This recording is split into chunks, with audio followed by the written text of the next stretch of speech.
Now, to a story that I don't know that many of us could imagine undertaking. How long could you go without the internet? A few hours, a day, maybe a week while you're out on vacation at the very most? Well, Paul Miller from TheVerge.com lived without it for a full year, and he survived to tell the tale. Paul, good morning. Good morning. First of all, why this exercise? It wasn't just, we should say, a stunt for a magazine. This is something you felt like you wanted to do for yourself. Yeah, I wanted to educate myself. I wanted to read a ton of books. I figured if I quit the internet, I'd have no time for...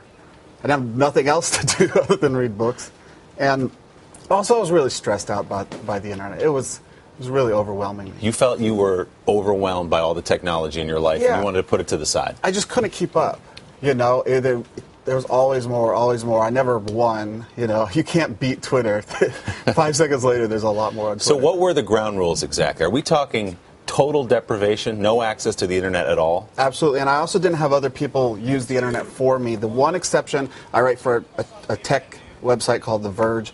I would give them a thumb drive with the articles that I wrote, and they'd put them up for me. Otherwise, I didn't look at people's screens. I wouldn't let them show me Instagram. I also didn't text message, which isn't the internet, but I was just trying to really avoid that sort of communication. So you went back essentially to 20 years ago. You couldn't online banking, no Twitter, no Facebook, none of that. And understand when you started the exercise, you felt like it was working. You felt like your mind was working better, that your life was enriched. I was so zen. I was so blissed. It just was really great. I was really free from all that stress and all that distraction. But that didn't last.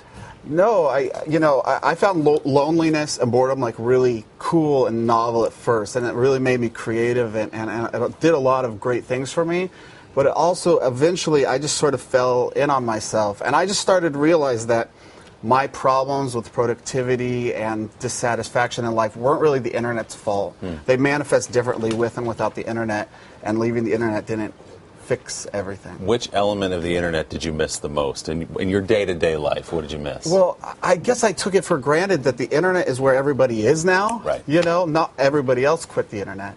And so it was really hard to stay in touch with people. And, I really missed Skyping with my family. Like, I've got brand new nieces and nephews I haven't Skyped with, and that was tough. So what was it like a couple of weeks ago when you finally ended your full year without the web to sort of come back into society? I thought I would just take right to it and just look at all the funny videos on YouTube and just have a great time.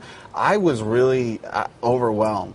I'm not that good at the internet yet. I was really panicked, and I think maybe we take for granted how difficult and how much of our mind is consumed trying to use the internet. It's not easy for me. It's a pretty bold exercise I don't think most of us could have undertaken. Paul Miller, thanks for bringing us the story. Appreciate it. Thank you.